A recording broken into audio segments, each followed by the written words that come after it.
This scene from Elijah's life that we heard in the first reading is one of the richest moments in his whole story.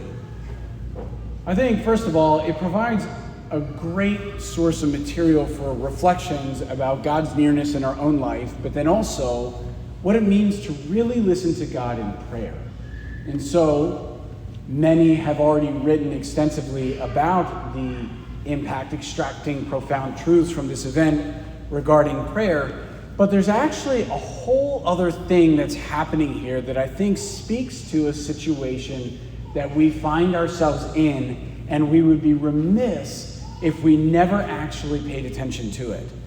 And what that requires of us is to take a step back, to pan out, and to look a little bit at the context of which this event where he's encountering God in a cave is happening. And so what is that context? The context is this. Elijah is a prophet in a time when King Ahab and Queen Jezebel are ruling Israel, and they have decided to, instead of worship God, set up altars to the false god of Baal, so it's demonic.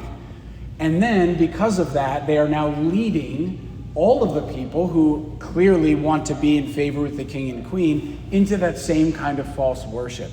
So what happens is all the people of Israel, really on a large scale, just abandon the covenant. And Elijah, as a prophet, is trying to preach in this kind of environment, and he's being met again and again and again with resistance, all the way to the point that he's challenged the king and the queen, and now Queen Jezebel is seeking to kill him. So things are bad.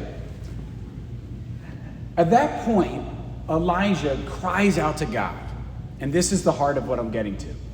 He says, "Oh God, the people have forsaken the covenant, and I alone am left." I mean, you can hear the anguish in his heart. St. Paul has a similar feeling in the second reading from Romans.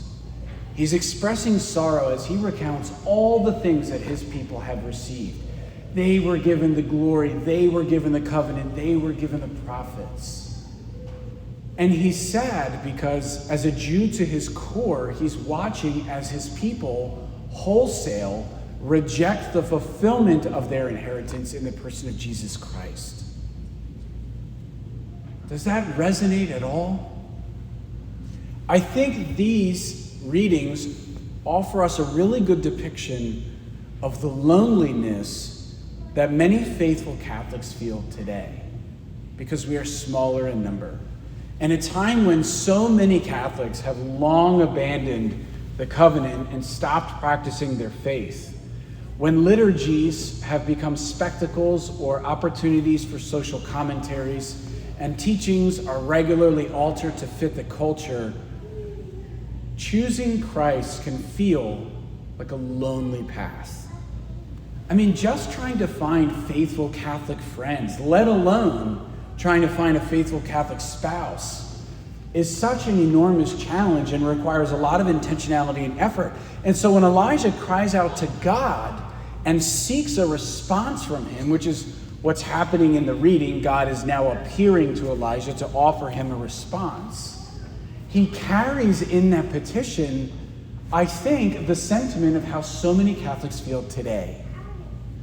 Which is why how God responds has a particular meaning for us now. So what does he say? Well, the first thing he does is he sympathizes. God is such a good father.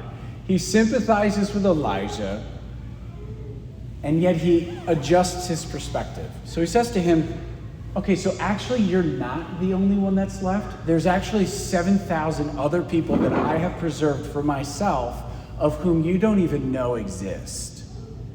And that's important for us to hear, because God will always keep a faithful remnant. We really are never actually alone in our fidelity to that. And that's an important message that we need to remind ourselves of. But the most important part is what comes next. He doesn't say to Elijah, don't worry, the world that you knew I'm going to bring back. Don't worry about that. He doesn't say that to him. He says, go to Damascus and there anoint a new king for Syria, a new king for Israel, and a new prophet to take your place. In other words, the response to his situation is this: prepare for the next generation. Stop looking at the past and pining for what, quote, ought to be, and instead accept what is and plant the seeds for what can be in the days ahead by raising up the next generation of leadership. And I firmly believe that every single person who's sitting in these pews right now, even the one that's crying, is tasked with that mission. We were created for this very moment in the church's ebb and flow of history, which means all of us have to respond to that call. How? Be honest with you, that has been my anxious question over the last year. Once I took over from what Father Cox had created here, the question was, Lord, where am I to guide us into the future? It has been a source of anxiety. It has kept me up at night. What is the answer to that question? Which is why I've collaborated with Catholic Leadership Institute, CLI, and Evangelical Catholic. And you've partially heard about some of these already because they've been present in the bulletin. But the task of Catholic Leadership Institute was actually to take all the data of our parish, all the surveys you've ever filled out, all the data of the community in which we live, and everything that the Archdiocese has available to us, to digest it and to decide, based on this information, where are we going? And over the last year, these parishioners came together, the envisioning team, and they worked very hard and dedicated an extraordinary amount of their time to come up with our values as a parish and then the priorities that establish our vision. And you're going to hear more about that in the weeks and in the months ahead, because now we're transitioning into implementing that as a way forward. Evangelical Catholic is a key part of that, where there are already 3 parishioners in this parish who have been willing to volunteer 8 hours a week of their time to receive training on how to prepare other people for the mission of evangelization so that there is a next generation that comes after us. And of course, there are other things happening. Pastoral Council was rebuilt, and then we have all the various ministries. But this isn't my question alone to answer. Every single one of us has to ask and answer this question. How are you, not somebody else, how are you going to prepare for the next generation?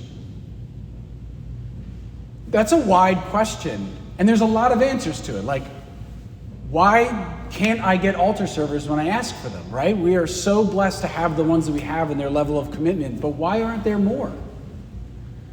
We'd love to have a youth choir here, and I know our music director, Mary Ellen, is going to try to build one of those. Will she succeed? I don't know. Will parents bring their children to that? There are so many other opportunities for volunteering to assist, for example, with implementing certain visions, and there's things I'm not even thinking about that you alone in the heart of your prayer will find. So whether it's anything that I've just mentioned or whether it's something else that we've thoughtfully discerned through prayer, that is our task. It no longer is sufficient to sit down, complain, grieve, look back at what was, and just weep over it. It's time to do something about it. That's what God told Elijah. That is exactly what Paul did in his ministry. And it's what the church needs to do today and every day going forward, because that's our mission, and God is with us in bringing it to completion.